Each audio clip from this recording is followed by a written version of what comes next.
to our YouTube page. Here we go. Okay, good evening, everyone, and welcome to all the community residents and the public who have joined this virtual webinar tonight about the Fulton Market Innovation District Plan Update. My name is Cindy Chan-Rubik, and I'm an Assistant Commissioner with the Department of Planning and Development. The draft plan update was posted online about a month ago for public review, and comments, as always, can be emailed to dpd@cityofchicago.org. And as I said earlier, we are live streaming this webinar on our DPD YouTube page. We had close to 300 participants register for this webinar, and it's also being recorded.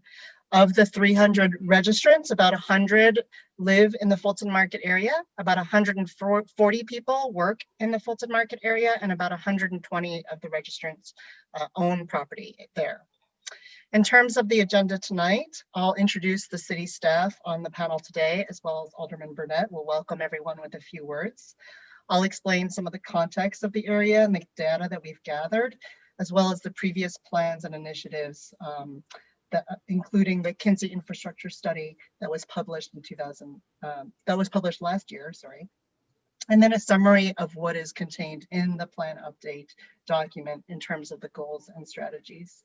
Then we'll have a question and answer at the end of the meeting, and we'll start with the questions that we received as part of the registration process in advance of today's meeting. And then we'll answer questions that you submit in the Q&A box as part of the Zoom format.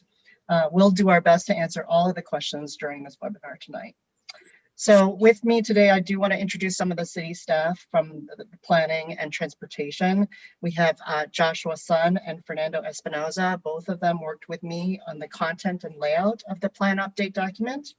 And we also have Emily Thrun, Heidi Sperry, Noah Safrania, Kevin Barnes, and Karen Ragulia from CDOT. So I'm going to hand it over now to Alderman Burnett so he can welcome everyone as well. Thank you very much. Good evening, everyone. First of all, I would be remiss if I did not say something. My condolences to anyone who may have lost any family members during this pandemic. I pray for those folks who may be mourning, and I pray that everyone stays safe. We have to be grateful to God that we have stuff still going on in our community, that people are still interested in doing things in our neighborhood, that we are now getting ready to talk about one of the hottest places in the country right now, which is the Fulton Market. We've been very blessed to see this area grow and develop and change. You know, it's evolving, and it evolves every day. I remember at one time we put in a PMD to block anything big or commercial or residential from coming to this area. Then it evolved to allowing commercial things to come to the area. And now we're looking at other things happening over here.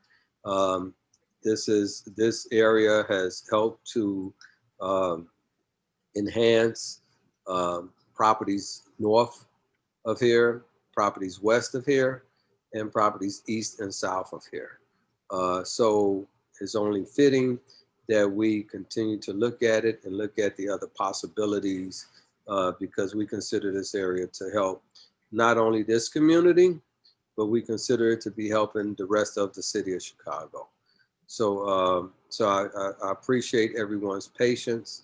I appreciate the Department of Planning's indulgence in looking at the possibilities over here. And I hope that we get some good input from people in the community. Thank you very much. Absolutely. Thank you, Alderman. All right. Oops, sorry. Okay, so here's the boundary of the Fulton Market Innovation District area. Really, it spans from the south part of Randolph all the way to Hubbard, and then from Ogden Avenue to Halsted Street. And it's essentially the same boundary that was in the Fulton Market Innovation District Plan of 2014. And we have the landmark district outlined in the dashed red boundary, and we have the CTA Morgan station really at the heart of this geography, which is great, but very close to downtown.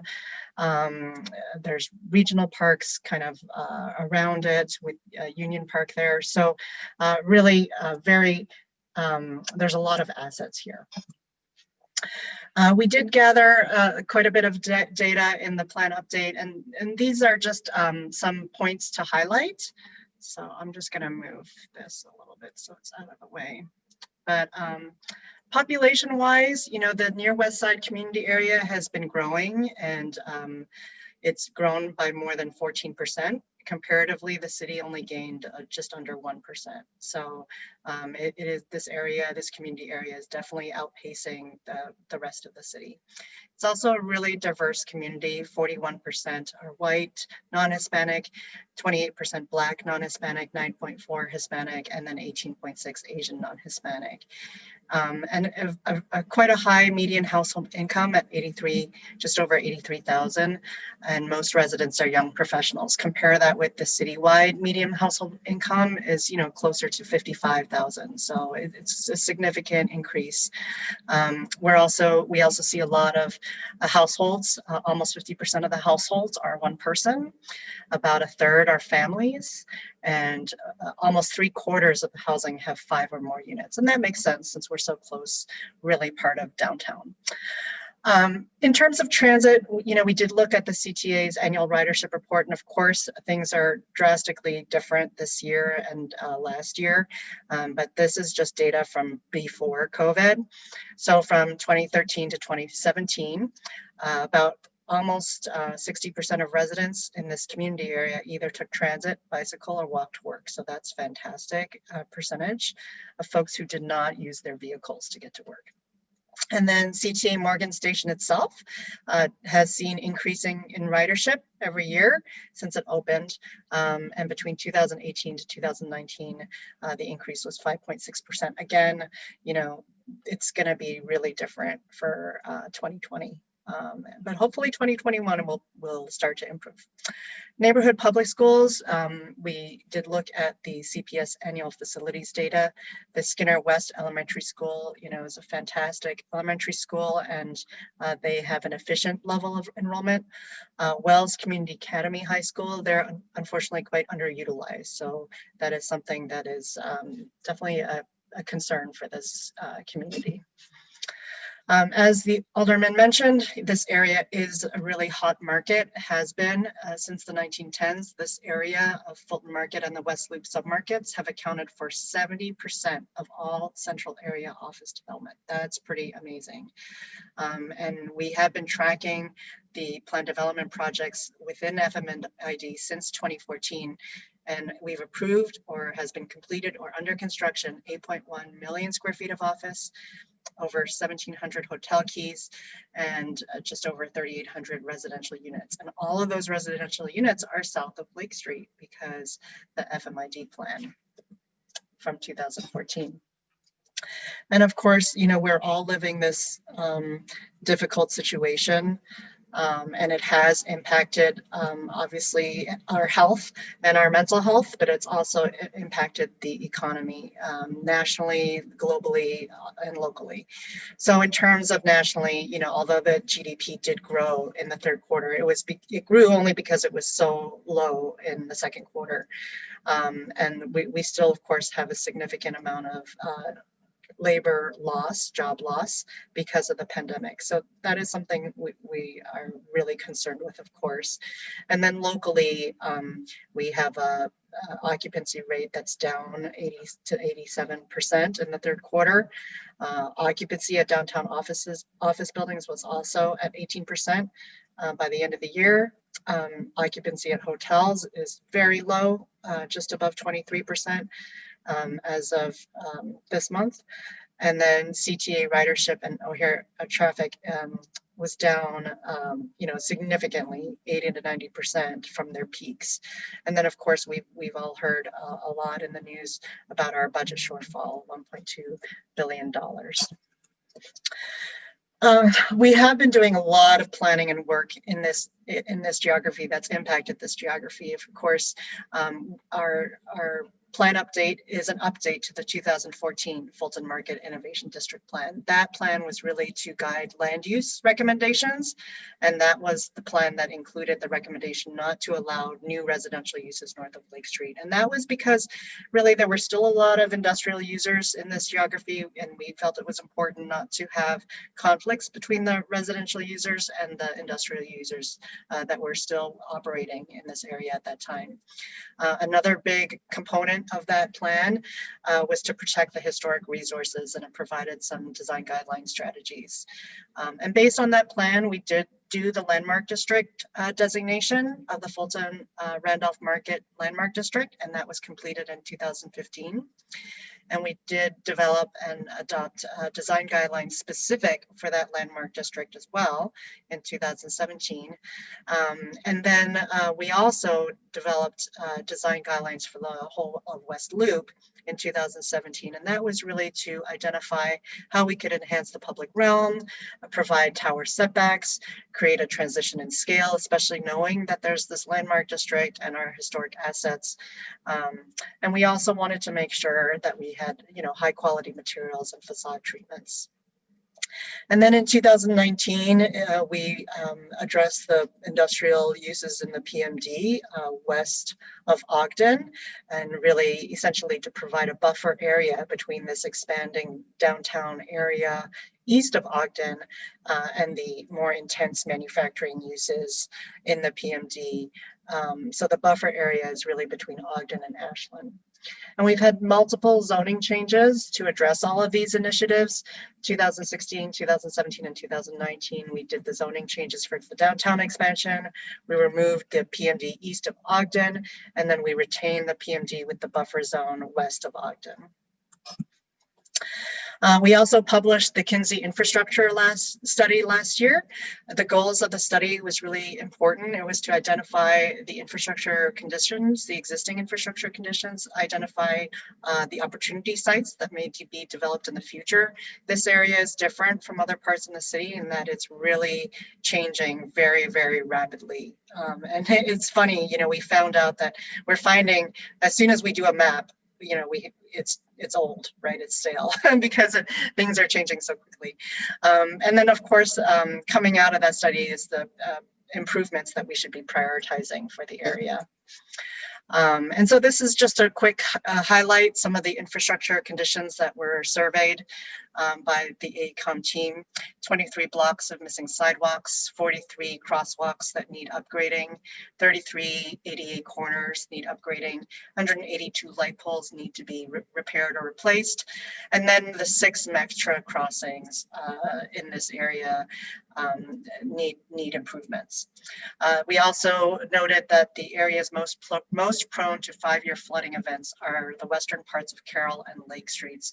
And as we all know, even though we use the term 5-year flooding events, they happen more often than 5 years, especially in Chicago. So the infrastructure priorities identified in the infrastructure study, the short-term ones right at the top was the at-grade Metra crossing improvements. And this is something that we are, CDOT and Metra and DPD are actively working on to make sure we can start that work right away. And so that's in process already to do the phase 1 design and engineering. And then we need to install missing sidewalks and crosswalks at ADA corners. We do need to replace and upgrade the lighting poles and add divvy and bicycle stations, again, because we want to promote alternative modes of transportation. And then longer term priorities, and that may require additional study by CDOT or just more coordination with other agencies is, we do want to bury the utilities consistent with how the downtown is developed. Viaducts do need improvements. We need to make sure they're safer and more inviting. And then, we also want to try to improve the bike lane network here, but everywhere in the city. And then, of course, continue to analyze select street network sections and section improvements. We have been doing a lot of planning work that's still ongoing.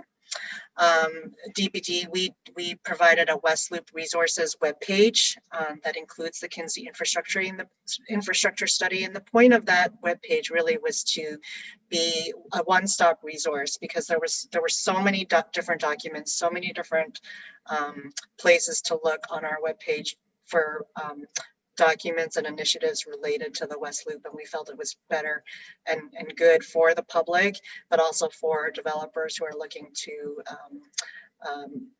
build something here to find the resources they need in one place. And then, as I said, we are continuing to work with Metra for the at-grade crossing improvements. We're also working with the Board of Underground and developers at an earlier stage in their project to make sure we are coordinating their utility improvements and review earlier in the stage of their development. DPD created a small business resource guide, and this was in direct response to the COVID pandemic. We know it's been really difficult for everyone, small businesses, restaurants in this area, to survive during this time. And so this resource guide really is a place, it's like a landing page where we have information on all of the available resources. And it's not just from the city, it's from the county, from the states, from the feds. So and we update it regularly. CDOT has worked very closely with the chambers here for the closure of the Randolph service roads and Fulton Market. It's been a lifesaver really over the summer and still to this day for restaurant outdoor seating. And then the city also worked with a lot of stakeholders for the Forward Together task force report that was published last summer. Again, in terms of a response, how we can recover from this pandemic. And we're still in engagement talks where we're doing engagement work for the central city recovery and how to implement this, knowing that the vaccine is being rolled out, knowing we're going to be reopening this year. We're just making sure that we're all coordinated for that effort. And then the We Will is a citywide plan, a 3-year process, and we've started the engagement for that. CDOT has also been extremely busy everywhere in the city, but especially here, knowing there's so many needs here. They have really completed phase 2 Fulton Market Streetscape. And then for this year, they will be starting the Lake Street improvements. So that's great. That's actually quite a bit of work for Lake Street.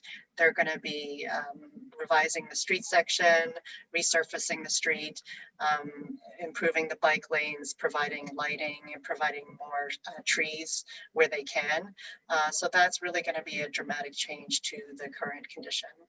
And then we're also very busy with the feasibility study with both the Metra infill station as well as the Metra's A2 track realignment study, which stretches, from this geography westbound all the way through the PMD of the Kinsey Industrial Corridor. And then CDOT's also working on the Randolph Street Corridor Improvement Study. There was a kickoff meeting in the spring, and they're still kind of working through that process for what can be feasible for Randolph Street.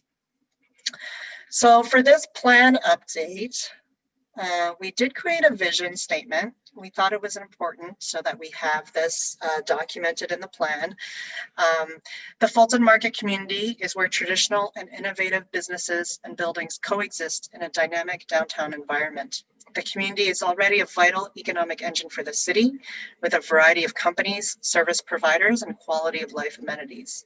Looking to the future, the area should continue to evolve as a desirable, functional, mixed-use and mixed-income neighborhood for workers, residents, and visitors.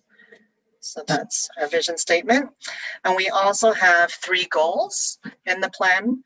And I just want to be, for goal number 1, It was in the draft document, just promote mixed use developments, but we just enhanced the sentence to say promote mixed use and mixed income developments, just to make sure we're just clarifying we're interested in both of those things. That's really our priority. So we want to provide more affordable housing options, and we want to create pedestrian-friendly streets and sustainable open spaces consistent with design excellence and urban design best practices. Our second goal, as with a lot of our planning initiatives, is to improve access for all transportation modes. We want to promote alternative modes of transportation and improve traffic circulation with infrastructure and transit improvements using both private and public resources.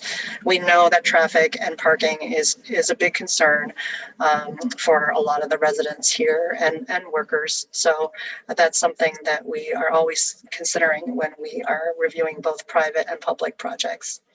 And then goal 3 is really specific to this geography, to this area. We want to protect and enhance historical and cultural assets. You know, we have such a great layers of history here that's unique to the city, that's unique to the country. So it's important for us to continue to support the Fulton Randolph Market Landmark District and other historic assets here. And we want to encourage events and public art as part of both private and public development. So for goal number 1, we do have 7 strategies. We want to allow new residential uses north of Lake Street. So that is the biggest change in this land use plan compared to the plan that was in 2014. And then we do also know that the affordable housing ordinance is going to be updated.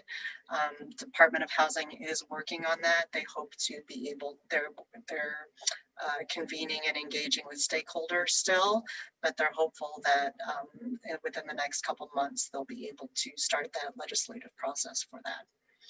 And then we know also, you know, as the goal states, mixed income is important to us. So we are going to be looking to provide city-assisted, city-supported affordability. And strategy 1.4, promote equity, diversity, and resiliency. Those are the 3 pillars we identified in the We Will citywide plan. So we want to be sure that all of our planning work is through that lens as well. Strategy 1.5, open space opportunities. You know, in our engagement so far that we've had with the 3 community groups, I've met with folks from Wilco and WCA and NEL. This comes up, you know, at all the meetings, that there's a desire for more open space. And then the strategy 1.6 is just to clarify the West Loop design guidelines will be referenced and used for this entire geography, for the Fulton Market Innovation District geography. And then again, we are promoting design excellence principles. We did publish the department published these design excellence principles last year. And so we're definitely wanting to make sure that we strive for a higher level of design. So just wanted to kind of be a little bit more specific on some of the strategies, especially related to affordable housing, our mixed use and mixed income goal. We did get a lot of questions about this in some of our other meetings. So the strategy 1.2, affordable housing ordinance update. And again, like I said, they are expecting to submit the update to the ordinance within the coming months. In the meantime, the pilot for this area is still in effect and will be in effect until the end of June. So that is what is codified right now. And then the new arrow should be passed by the time the pilot expires. And then strategy 1.3, provide city assisted affordability. So above and beyond the requirements of the city ARO, the city is also committed to provide a menu of options for support and incentives needed to bring more affordable dwelling units in the FMID area to create a mixed income community that exceeds the goals of ARO alone. And we are targeting a goal of 30% affordable units within the FMID area. I want to just clarify, this isn't a requirement, it's just a goal of ours. And we know that this exceeding ARO is very difficult to make it pencil out. So we acknowledge and we're working on the fact that we need to provide those incentives to make this possible. Okay, and then the open space opportunities. We are kind of improving the legibility of this map as we're doing our engagement process. So this deck actually has slight updates to it, but just to make sure the graphics are a little bit more clear. But this kind of identifies our strategies for open space. We have Union Park, which is a big regional park that's just outside of this geography, and it's utilized a lot by the residents in the community. We do think it could be improved in terms of some of the design features and access to the residents here. So that's definitely something that's identified in the plan. And then also we have some opportunities along our right-of-ways here. We have, of course, the Randolph Street, which is already being studied by CDOT in terms of how can we make that into a more pedestrian-friendly, provide more open space, provide, you know, some other options rather than just vehicles and parking. And then Hubbard Street is another area where we've identified as an opportunity street where it can be improved. There's already these fantastic murals that local artists have been developing, and we think that that's a great location where we can provide some open space and improve the bike lanes there as well. And then Carroll is another street where we've identified we can have expanded parkways and trees and more greenery along that parkway so that it provides, again, a little bit more greenery for folks. And then, you know, a lot of these larger scale projects, private projects, the ones that have been approved already do incorporate some publicly accessible, privately owned open space. You know, we have the dog park at the project at the corner of Randolph and Ogden. We've got some plazas along Carroll and Randolph. We've got landscaped areas at 725 West Randolph. We've got a through block connection for the building that's almost completed at Lake and Halstead.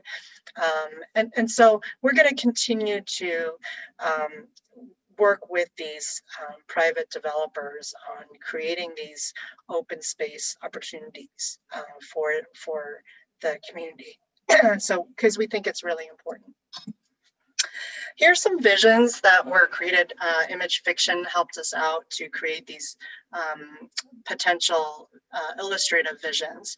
I just want to caveat this. These are illustrative only, and you know, we would definitely need to do further study, further community engagement. We would need to find the funding resources and do the design and engineering before anything could even be implemented here. But we thought it was good to just show the possibilities of what can be done. Right now, you see the image on the bottom right. That the murals are fantastic, but the viaducts are kind of, you know, not so great, not so inviting. There's not even a sidewalk on that side of the street on the south side of Hubbard. There's not sufficient lighting. So, you know, I think there's some safety concerns here that can be addressed, and also improvements towards the bike lane. And the great thing about this Hubbard Street is it really combines a lot of the goals and strategies of the plan update, right? It enhances access of artwork to people. It provides a place for people to go rest and relax, gather, and also some additional landscaping. It provides better modes of transportation, safer modes of transportation. And here we're also showing some thoughts of how the viaducts could be improved. So we definitely think that this idea deserves more study. And then, of course, the second goal, improve access for all transportation modes. You can see the image on the top left. This is Carroll Street. And of course, you know, no sidewalk, terrible sidewalk. and no landscaping. So of course, as we're reviewing projects, all of those things will be implemented and approved as part of those projects and developments. And then the third goal is really simple: protect and enhance historical and cultural assets. But it's really important to our everyday life. I mean, it's really part of the heart and soul of this community. So we definitely think this is important for the authenticity of this area. In terms of the timeline and implementation, so we have been meeting and engaging with folks since December, and we have tonight's community meeting, and we are gathering public feedback. We are targeting the February Chicago Plan Commission for adoption of this plan update. And then we would proceed with zoning ordinance revisions. And really the primary revision is for the Kinsey overlay district east of Ogden to allow for residential uses. And that would be really the primary zoning ordinance change we would look at. We are in the process of analyzing whether it makes sense to designate certain areas of Randolph and Fulton Market Streets as pedestrian streets. So I don't know if we'll be ready to submit an ordinance for that yet, but we're in the middle of studying it. And the benefit of a pedestrian street is really just so that we have an extra layer of review for any alterations that are occurring along those two streets, really so that we ensure that the pedestrian experience is a priority. And then this year, as I said, Department of Housing will be submitting a AR ordinance change, and then they're also going to continue to work on funding options and coordinating partnerships for city-supported affordability to assist developers in meeting the 30% affordability goal. And then this year and beyond, of course, we're always going to be looking at funding resources. We are considering whether or not the Kinsey TIF extension is viable to assist with affordability goals. But we're also going to be looking at other capital plan investments at the local level, but also, especially with the change in federal administration, we do expect we may be able to get some more federal assistance. So that's it for my part of the presentation. We are going to go towards questions, Q&A. So, and if you think of a question after the webinar, feel free to email us, or if you just want to provide us with your comments, that can be done also at dbd@cityofchicago.org. So I'm going to stop sharing here. And I'm going to start with the questions that we received before tonight. So one of the questions we received was, does the plan have inclusion of minority firms in the planning and design of projects for developers? And for any PD project, plan development projects citywide, we do have an executive order that encourages 26% MBE, which is minority business enterprises, and 6% WBE, which is women business owned enterprises. And then the applicants have to report the information to DBD at 3 times during their project: at the time of their filing of the application, at the time of part 2, which is when they submit the permit for their building, and then prior to the certificate of occupancy. And I want to just say to the panelists on the webinar, if there's anything you want to chime in on, feel free. And I'll also direct some of the questions to some of the folks on this panel as well. The other question we received: how are you preserving the historical character of Fulton Market? That's really through the landmark district. That is the only way to prevent demolition and to review the appropriate alterations to meet the Landmark Commission guidelines and the adopted guidelines for the Landmark District. We also have a few buildings in this area that are rated orange, which by the Historic Resources Survey that was done in the 80s. And if there is a demolition application submitted for an orange or red rated building in the city, then they are held by our department for up to 90 days while we determine if we should protect the building. So that's something that's another way we have to protect the buildings. And then our plan development guidelines in general, there is a specific standard in our PD design guidelines that addresses the the need to adaptively reuse historic structures. So we have done that for several of the buildings in this area and citywide. So there's some questions here also about, we had a lot of questions about open space. So hopefully we answered your question through the presentation. I do recognize that I think some folks, it's probably not enough. There's probably still not enough open space. And so, you know, we definitely recognize that. And again, as we are looking towards larger scale projects, it will be important for us to try to make sure we incorporate as much green space as possible. There was a question about the lack of parking in Fulton Market, and maybe Karen could try to address that in a response. Yeah, so in general, there was a parking structure recently approved in the West Loop neighborhood. This is, you know, something that we are aware of. The West Loop is very well transit served. So, you know, we of course do everything we can to improve other transit opportunities so that people don't have to drive. But we are aware that, you know, parking is limited in the neighborhood, and there, as I said, there have been some parking projects coming online as developments need parking. You know, there will be supply of some parking. City street parking is important. It's important to maintain parking for, you know, businesses and residents for residential and business use.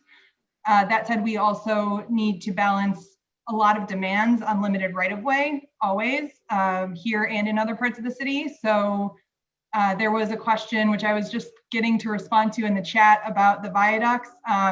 There are a lot of constraints in this neighborhood, as Cindy mentioned, the railroad crossings and the railroad infrastructure. And we work very hard to balance bike access, pedestrian safety and access with the rail requirements and parking and driving lanes. And so we will consider that as we move forward. Absolutely.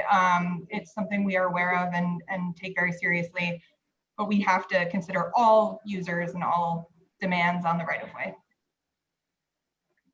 Thanks, Karen. There was a question we got about the underlying zoning for the area, and shouldn't we increase it and allow taller and denser as of right structures? So developers would love that, of course. But, you know, the benefit of keeping the underlying zoning what it is today and having the trigger of the zoning change process, the PD process, is the fact that, you know, through the plan development process, we do have input from CDOT, folks like Karen, who will review, you know, that require and review a traffic study if the project, you know, needs it. And then we also can require infrastructure improvements based on that traffic study. And there's so many needs here, right? So we want to make sure that we're getting quality design. We want to make sure that the ARO is triggered. We want to make sure that we get open space where we can. So these are all the reasons why I think it is important that we have a process in place, not to mention the fact that then it's also transparent, and projects have to go to Plan Commission. They have to be approved by City Council. And so the aldermen and the community have their chance at providing input on these fairly big projects. So that's really the reason and the rationale for it. We try to make sure we review the projects as quickly as possible. We have plenty of projects coming in the door. I mean, we were a little worried when the pandemic started if we would, you know, really see a stop of incoming projects, but that has not been the case. We are very, very busy. My extremely small staff that you see today on this webinar, we're very busy with projects in this area. So we're still seeing a lot of interest, and it's great. But that's the reason why we think the plan development process is important. Okay, there were some questions about the community has been asking for a comprehensive traffic study from CDOT, Karen. So could you respond to that request? Yes, we have a consultant on board, an engineering consultant, to do an area-wide study of Fulton Market and the West Loop. Unfortunately, because of COVID, we cannot collect traffic data currently, so we have had a bit of a delay because of traffic volume reductions we've seen during COVID. We're hoping to do those counts this summer and get the study done hopefully by the end of 2021. So that's the goal, and we will be doing that and looking comprehensively at the area. And that could, some impacts from that study would be things, we will be looking at things like the directions of one-way streets, some of the circulation patterns because of a lot of the one-ways, and how one-way versus two-way impacts parking availability on street. We'll be looking at things like that, and we will have recommendations out of that study.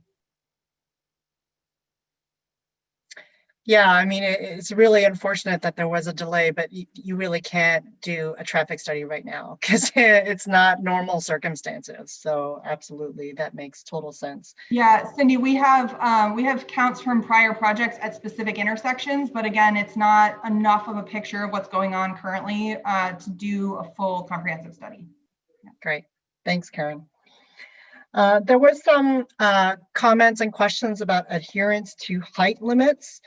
And how the height limits were handled in the 2014 plan versus the West Loop design guidelines versus this new plan. So I just want to clarify that the 2014 Fulton Market plan did identify some height ranges for new projects. That was assuming more like office type development. So not very tall structures because, that was really the focus at that time. It was also that plan in 2014 was done prior to the downtown expansion and changing the zoning ordinance to allow for more density in this area. So, when we did expand this area for downtown zoning, we developed the West Loop design guidelines, as everybody knows, and that had an extensive public engagement process and really a lot of community support. And the West Loop design guidelines doesn't identify height limits. It does identify strategies of how to deal with bulk, how to provide setbacks, for example, so that you don't have a canyon effect of towers along certain streets, and how you can shape a building and so that it's reduces its bulk. And really, by allowing residential uses north of Lake Street, I think we're going to see thinner towers that are able to be shaped more. We're going to see a really different type of building shape in this geography. So that's a really good thing. Having diverse people, but also diverse buildings is nice. Okay, and then there was questions about the cobblestones on the streetscape for Fulton Market Street. I think that some people, it's interesting, I've heard different feedback. I think I've heard people say they don't like it, and I've heard other people say it should be everywhere. So, it's installed already. So I don't think that design is really up for debate. I'm sure people just have different opinions. Okay. Sorry, the next question. Are there any plans to make space for emerging small businesses, and how do we keep the community attractive for small business entrepreneurs? They're getting priced out is the comment that we've been seeing on this, and you know, this is an important issue, and you know, I agree, it is an important issue, and we do, luckily we do have some resources available for small businesses in the area. DPD just announced actually a rollout of our small business improvement fund for the Kinsey corridor TIF area. And so eligible small businesses can apply for grants through that program. And the application process ends February 8th. So please, if you are a small business, we do have a webinar recorded on our webpage about that process. And Summer Core is the group that administers that program for us. And it's been a very successful program, and it helps small businesses, you know, especially if you're closed right now. It's a kind of a perfect time to do renovations. So that grant is really important. We also have a TIFWorks program that helps with employers to do job training for existing employees, but also new employees. So that's another program that's available for entrepreneurs as well. So some other comments. Really, we got a lot of comments about green space. So we do want to recognize the fact that that's an important priority for this community. And then importance of the affordable housing goals as well. And that's why we did identify that as a goal, because, you know, we do want to make sure in these hot market areas, you know, it would be all too easy for market forces to have just high-end luxury condos and apartments here, you know, and so we do recognize the fact that we need to really provide some assistance to have more affordable options for residents. You know, we have the Invest Southwest initiative happening for the south and west sides of the city, and we absolutely need to invest more funding towards those neighborhoods and other neighborhoods that are disinvested. But part of making the city less separated and segregated is also making sure we have affordable options towards the center of the city. And so we do recognize that as an important part of this plan. Okay, I think we've answered all the questions we received in advance. So let's go towards some of the questions that are still in the Q&A box.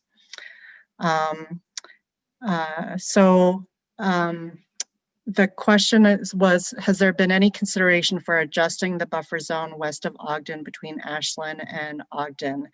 So we just adopted that plan in 2019. So right now we're not looking at revising that plan.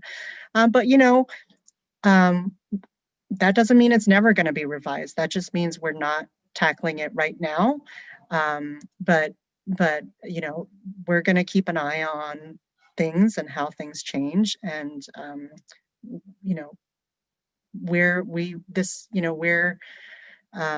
open to modifying and updating plans as needed, as we feel that they're needed. So that's something that really probably, you know, every 5 to 10 years, you know, we should be looking at these plans and making sure that they're still, you know, they still make sense. The Fulton Market Landmark District, there was some question about why some properties were included and why others weren't. So I mean, that was a process that happened, you know, 5-6 years ago. So I'm not gonna kind of go through all of the details of that. And I'm sure it was controversial at the time. But the district really focused on the two primary core areas of the Fulton Market Street the historic properties along Fulton Market Street and the historic properties along Randolph, and then it's connected in the middle, north-south. So, you know, we were trying to make it kind of as tight as possible for that core kind of group of historic buildings. And of course, there's always going to be debate if their boundary should have been one way or another, but it's code right now. So we're not going to, you know, reopen that. Why isn't the affordable housing 30% a requirement? This is, you know, the Department of Housing, they are looking at an update to the ARO requirement. And, you know, so it's 30%, you know, what we have heard from the developers is that it's hard financially to make it work, even just to meet the ARO compliance. And so, you know, whether or not you believe them or not, that's not up to me. You know, I'm sure everybody has their own opinions, but, you know, the Department of Housing does acknowledge the fact that 30% is going to need city assistance. So that, you know, and they're looking at how they can provide that assistance. So that, you know, they have looked at the numbers. They do a lot of work with affordable housing, and that is their, you know, they helped us write these strategies. So that's their lane of expertise. What does improved bike lane mean with respect to the Hubbard Street? So, I mean, right now the bike lanes, they're not protected. They're just, there's just painted lines on the road. I'm sure there's a better term for them. I'm not sure, Karen, if you know the better term, but, and there's very different ways you can make a more protected bike lane. You could have a curb between the bike lane and the road. You could have bollards. You could have a different elevation, a slightly different elevation of where the bike lane is versus where the road is. So there's very different ways you can improve the bike lane, and that would definitely be something we would want to do. You know, anytime we're doing a roadway project, if there's a bike lane there, you know, that's something that CDOT would be looking to improve the safety of those lanes. And Cindy, I just would add that, you know, one of the biggest differences is whether or not the bike lane is along the curb with parking between the bike lane and the travel lane, or whether the bike lane is on the other side, you know, against the travel lane. And that's usually determined by the right-of-way width. So depending on how much space we have to work with and what we're trying to fit into that space, if we want a parking lane, a bike lane, a travel lane. It also has to do with the intersections. So depending on whether the intersections have existing controls such as traffic signals or stop signs, and whether they're appropriate for additional controls determines whether we can do a bike lane along the curb or not. So those are things we look at anytime we look at a corridor like this to decide what is appropriate and what will work. And also, you know, what investment or upgrades are needed to make the different configurations work. So we will look at all those things as we study this corridor and work to make the street work best for everybody and be safest for everyone. And just for the record, everyone, when I first saw this, I say the bike lanes is going to be a challenge, right, and a concern. So, so we need to see how it relates to what's happening in the community and how you guys feel about it. So it's not a done deal, just so you all know. I just want you guys to know that. No, that's exactly right, Alderman. You know, if you're talking about the visions that we have shown along Hubbard Street, as I said in my presentation, those are just illustrative. We would have to do a lot more analysis and study and find the funding, honestly, before we could really dig into the options that are viable there. But it sounds like, you know, some of the comments are, you know, concerning about eliminating parking, you know, and that's something, you know, we do understand that that's a concern as well. So it's just, you know, we have limited real estate, and then we have to just balance the needs of all these competing goals here.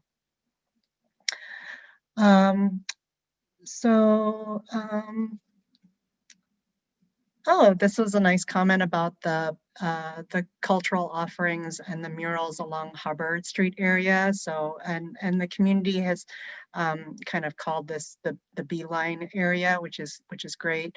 But this person is saying that this mural initiative is really a favorite of theirs, and they welcome their family and clients to visit this area. So this is a very good positive comment to do improvements for Hubbard Street, really, so that it can be accessed a little bit better. And you know, if we have lighting, for example, that light up the murals in the evening, you know, it could be a really special place, and that doesn't exist anywhere else in the city, and anywhere else in other cities, frankly. So to me, I feel like it's a fantastic opportunity to improve that area. And then would the city consider acquiring land from private owners for the purposes of open space? That's a really good question. I'm not saying no, and I don't, you know, we would really need to evaluate it. The problem right now is the Kinsey TIF is expiring at the end of 2022. So basically anything that we would need to use TIF for has to already have been kind of in process, because of the way the paperwork and the time frame it takes to get authority to use TIF for anything. So if we were to acquire land here, it would be very, very expensive. I mean, you know, we saw, you know, we're seeing in Cranes every other week, the cost of the land sales, the land transactions that are happening in this area, and it's kind of mind-boggling, frankly. So we do have to think about our limited resources and our use of taxpayer dollars if it makes sense to acquire such expensive land, or can we just, you know, we're getting a lot of, when we do larger scale projects, we do get really quality open spaces that are then privately managed, but still publicly accessible. And we're seeing pretty good successful examples of that. You know, the BMO Harris Bank Tower, for example, that's being built in the Loop right next to the Union Station. That's going to have a beautiful open space for residents and visitors, and that will be privately owned but publicly accessible. And that's the kind of thing that we need to leverage. Private dollars here. There's a lot of investment, that's private investment, that's happening in this area, and there are large opportunity sites. A lot of the opportunity sites here, they're for block long sites, frankly. And so especially if we're being flexible with how buildings can be sited on their block, how tall, how they can shape their building so that they can provide more open space. This is really important. And the trickiest part really is balancing the parking needs and wanting more open space. So it's the parking on site that creates the biggest challenge, because you need to have basically a parking podium then, right? So that takes up a lot of real estate. So really, you know, it's constantly trying to figure out and balance how we can accommodate as many, you know, public benefits as possible in these projects. Has any land been identified that can be developed as a park with developers contributing funds for its build out? Green space is a better term than open space. Yeah, I mean, green space, not all of the spaces are technically green. I think that there are some plazas, for example, and that's still considered, you know, open space that people enjoy. So, I mean, I don't know that it has to be green necessarily for it to be a public amenity, an outdoor public amenity. And, you know, we have identified the opportunity sites in the plan update, and you can see the large ones, and those are the ones where we would be looking to have privately owned open spaces. With the change in ARO proposed and the encouragement of up to 30% affordable housing, what density and scale of building is being encouraged for the area north of Lake Street and with the change? So, you know, it's not that we are encouraging a certain amount of density. It's downtown expansion area. You know, we have already approved many projects that have taken advantage of the zoning change here and the bonus. So that doesn't really change our review of it. It's really based on, you know, if there is an existing context. For example, you know, south of Randolph Street, there's a lot of existing buildings. There are fewer opportunity sites. And so we do consider the context there, you know, more, and the scale of the context there more. Same is true, you know, when you get north of Hubbard, the residential community there is also a low scale. So the space between the train tracks is a zone that we are really looking at carefully, because not only is it, you know, not only do we recognize that there's a residential community to the north, but also just the street network is limited. We've got the viaducts, we've got the at-grade train crossings. Over 200 trains cross those every day. So during peak rush hour, those gates are down. Those gates are down for quite a long time. And so, you know, it does limit the network there. And then Kinsey is a one-way street. So it's not like other parts, that zone in particular is not like other parts of our standard downtown street grid. So we do have to look at those projects and the density being requested for those projects more carefully. So those, you know, we will work very closely with Karen and her staff on analyzing the traffic impacts. Does all public open spaces contain signage that indicates it is indeed for use by public and not just for restaurant patrons or occupants of the adjacent buildings? So for the spaces that are meant to be publicly accessible, that we have like negotiated as a public benefit for the project, yes, they would have, the plan development would require that they post a sign saying that it's open to the public. And we do require that it's open to the public consistent with standard park hours. I think it's from like 6 a.m. to 11 p.m., that sort of thing. So we do have that as a requirement as part of the plan development process. Again, another benefit to having a plan development process is we can put these requirements in an ordinance for that parcel. There are currently no working street lights along Carroll and adjoining streets. Is there a timeline for this to be addressed? So I don't know, Karen, if you're able to answer that. Yeah, I don't have an answer on the exact timeline on that at this point, but we are working on it and we understand how important it is for the safety of this community. Great, thanks. Alderman, there's a question here I think you would probably be best to respond to, because I know it's a concern that is a concern for you and your ward's constituents. Given the uncontrollable amount of carjackings and robberies, what happened to it?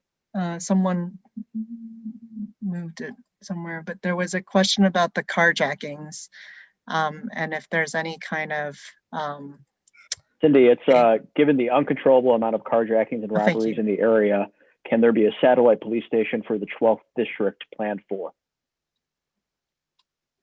So, so those of you who've been in the neighborhood for a long time, you are aware that the 12th district was merged with the 13th district and it became one district. I'm constantly trying to talk to both the mayor's office and the police department about dividing those districts up. Now, if and when they were divided up, I'm not sure if a police station would go over there. But if it was divided up, it would go somewhere. So we are trying to get the districts divided up because as far as I'm concerned, the district is too big, and the timing for the police to move from the police station over on I think it's Bloomingdale, over there, past Roosevelt, all the way over this way, and they go all the way west. Some folks don't know that the 12th district is even on the west side. That is challenging. So, and you know, I know there's carjackings there. There's carjackings not just in the 12th district. There's carjackings all over the city. Right now, they're in the county too. Unfortunately, we can't put a police station everywhere there's a carjacking at. But we have to get these young people. There's legislation that's being put in Springfield, and we're also introducing something in the city, and we're also having hearings in reference to it. Unfortunately, a lot of these things are happening with a lot of underage young people, and we have to come up with something because they tend to get out easily. I mean, it's getting as young as 12 years old, so that you know, and it's very unfortunate, and everyone's worried about it. Matter of fact, they carjacked my neighbor right next door to me. I want a police station across the street from my house too, right? But we can't have a police station everywhere. So we're going to try to do the best we can to try to get something closer and centralized like it used to be. Thank you, Alderman. There was a question about the Lake Street improvements. Is there a document online showing the plans for that? And how is it being funded? So it is being funded through the Kinsey TIF funds. And we have a description of the scope of work in the plan update document. So that's described. The plans are not posted on DPD's webpage. You know, it's a CDOT-led project, so I don't think that the plans are posted as well. But Karen, I don't know if you want to look into that. The Randolph Street planning feasibility study, that is still underway, and so that's not completed yet. They were delayed also a little bit with you know, pandemic planning. You know, CDOT has had to kind of balance their planning, long-term planning projects with the having to adjust and work through, you know, these temporary closures in a very, very fast way, so that restaurants and outdoor dining could happen all across the city. So really, I think they're to be commended to, you know, finding a solution for these restaurant owners, you know, and responding to the situation, you know, as quickly as they did. The other question is DPD recommending an SSA for this area? That is, if you read the plan update, we do not recommend that, but that doesn't mean that, you know, we are against it. That is a program that's an option. That's a tool available, but it's something that the people within the boundary would need to weigh in on, the proposed SSA boundary, and you know, there's a process for it, and it's really started by the communities and the community organizations. It's not an initiative that we go in and we say, hey, you should do this, right? So that's something that folks who live and work and own property should decide on. So Cindy, it's Alderman Burnett. Just to let you know, there's been some initiation for Yes. over on the Fulton Market and Randolph Street. It has started. It's been going on for a while. I think because of what's going on, it's been held off. A lot of those business people and property owners over there were for it. I think it may be, you know, it may be interesting if other folks want to be included in that. The West Loop Gate has actually been working on it for about a year or two.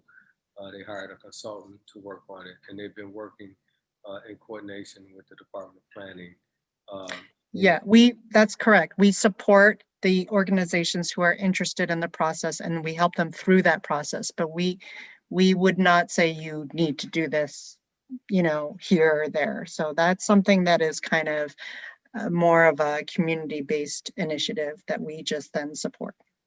So yeah, so if people want an SSA here, great, great, it's a great tool. What do we mean by a pedestrian street? So I don't know if any of the zoning folks on the call want to answer that. Noah or Emily, do you want to field that question? I can, but I mean, I can. So, I mean, from a zoning standpoint, you know, a pedestrian street has a very specific definition, and it has to do with guiding development on the street to be specifically designed and delineated for uses that are friendly to the pedestrian. It encourages a majority of your street frontages, your storefronts, to be transparent. 60% of your store frontages are supposed to be transparent. It encourages you to have uses on the first floor or adjacent to the right-of-way that are for the public to use. Restaurants, outdoor seating, flower shops, fruit and vegetable stands, things that the pedestrian can walk to and experience. That would be the zoning standpoint from a pedestrian street. I don't know if, Karen, if you want to add anything from the CDOT streetscape standpoint when you talk about pedestrian streets to help me on that end. You know, we look to make sure that we are providing bump outs and additional pedestrian, you know, infrastructure to make the area pedestrian friendly and comfortable. There are many different strategies to do that, and we pay particular attention to, you know, driveways, locations of existing driveways. Obviously, new driveways are not allowed on P streets, but you know, trying to do everything we can to reduce conflicts for pedestrians and really enhance the pedestrian environment on P streets. And we have a lot of P streets designated throughout the city. And so like when you think of Chicago and our commercial corridors and the ones that have a lot of activity, those are all P streets. I mean, Michigan Avenue, Straight Street, Oak Street. I mean, so you know, it actually does kind of make planning sense to look at Fulton, Market, and Randolph for that designation, so that we can really ensure, because there's a lot of work that happens that maybe not as part of a PD project. For example, if it's just an as of right kind of permit submission or a new curb cut or you know, drive through or something, then you know, it's important that we really can make sure that all of those components are and that work that is going to occur along pedestrian streets really are prioritizing the pedestrian experience. So the other question is, what's the process for the Kinsey TIF extension, and can the boundaries be revised? So it's not an easy process. You know, after a TIF expires, to be extended, it would have to first get support at Springfield. And then it needs to go through a TIF plan process through the city council. So here in Chicago. So it would take, after the Springfield process, it would take at least another 6 to 12 months to get a new TIF established. And just like any process for establishing a new TIF, and the new TIF plan would identify what the eligible uses would be. So for example, it could be for open space, it could be for infrastructure improvements, it could be for affordable housing, and then it would identify the boundaries as well as part of that exercise. So it's kind of a long-term process, but definitely something that is worth considering given all of the needs in this area. Cindy, I have a question on YouTube if you'll take it. Sure. What will be the net gain or loss of parking on Hubbard Street? Yeah, we are not in the detail of that at all. So again, you know, we would have to do, you know, more, actually find, you know, allocate funding for a design and engineering process. to look at the options, to look at, you know, how should the street section be modified? You know, how many existing parking spaces are there? Can we modify the parking space configuration to accommodate more spaces? Like, those are good questions. We just don't have answers to them right now.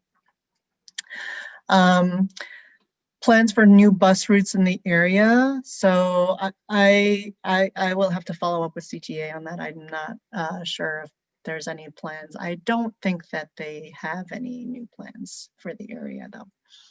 Of course, they're doing their CTA station further west of here. Concern about subsurface improvements, utilities, and traffic to and from the Kennedy. So yes, subsurface utilities is an important concern.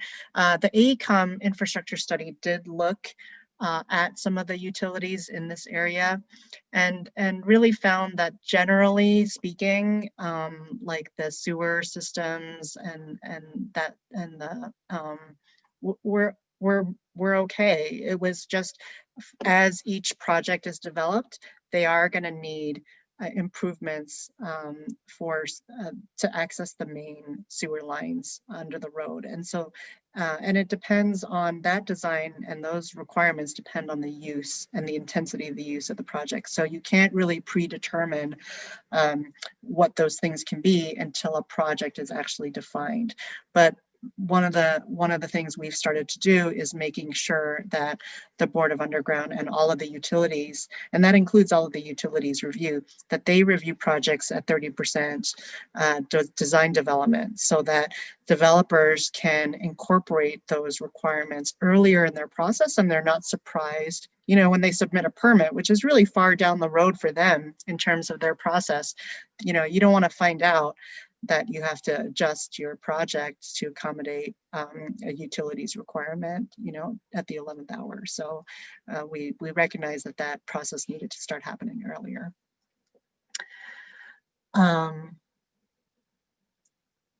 So there's a question about input on the plan and what that process is, and you know, whether or not we should be just limiting it to the 3 community groups. So I just want to clarify, you know, we definitely are not limiting input to the 3 community groups. You know, that's why we're hosting this community webinar, and, you know, over 300 people participated. We have a DPD webpage. We posted the draft plan online a month ago, and we're posting this recording online as well. So we absolutely want input, you know, from anyone, whether or not you even live in the area or not. So because we recognize this is, a lot of people do visit here regularly. A lot of people work here. So this is their community as well. So we're open for, you know, to have input from anyone, and we are trying to make sure we communicate what is in the plan, you know, to as many people as possible.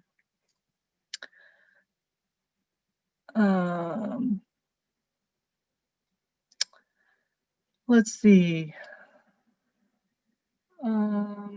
There's just some comments about the SSA, which is, you know, everyone's going to have their opinions about the SSA. And again, you know, we do want input from everyone. You don't have to be part of an organization. All right. There's some comments about Hubbard Street. So I guess there's concern about trash accumulation along Hubbard Street, but also along several of the streets in general. So I think that would be something that would have to be discussed with the streets and sanitation group. So we'll just take note of that, and we'll let the streets and sanitation folks know. Okay, so I think we've gone through all of the questions. I don't know, Alderman or anybody else on the panel, if you wanted to say something in closing remarks. So Cindy, great job, by the way, and I want to thank everyone who's been working on these things and dealing with the evolution of this area. So this is not the end of you all taking questions though, am I correct? Correct. As I said, people can email their questions and comments to dpd@cityofchicago.org. And really we'll be taking comments up until the February Plan Commission, which is February 18th. But of course, the sooner you provide your comments to us, the better, so that we can really consider it. And we are editing the plan document literally like continually, because we are trying to make sure we are trying to be as responsive as possible to the questions and comments, and making sure that people understand what our direction is. And Cindy, I know that you mentioned that you were speaking with some of the community organizations, and I heard the three that you mentioned. I know that you mentioned the Neighbors of River West also. I made sure to contact the leadership at Neighbors of River West and to make sure they knew about this webinar as soon as we posted the information, as well as the link to the plan update. So I made sure that their leadership knew about this meeting, really as early as possible. And that if they had any questions, they could reach out to me. All right, fantastic. We just want to make sure the people on that side of Hubbard know about it. So Yeah, absolutely. Absolutely. So I think really that's it. I want to thank everyone for joining us tonight. Thank you to Alderman Burnett, of course. We work very closely together regularly. We're talking because so much is happening in your ward, and it's great. It's very exciting. It's very exciting to see projects still coming to us, asking to build here, despite everything that is going on around us. So it is encouraging, absolutely. it's called resiliency. It's a resilient area. Yes, yes, it is. Yes, it is. And I want to thank the DPD staff and Karen from CDOT. I know everyone is very, very busy, so thank you for your time. Someone's asking what is the email address? Again, it's dpd@cityofchicago.org. So comments and questions are welcome. Thank you. Thank you so much. Bye, everyone. Good job.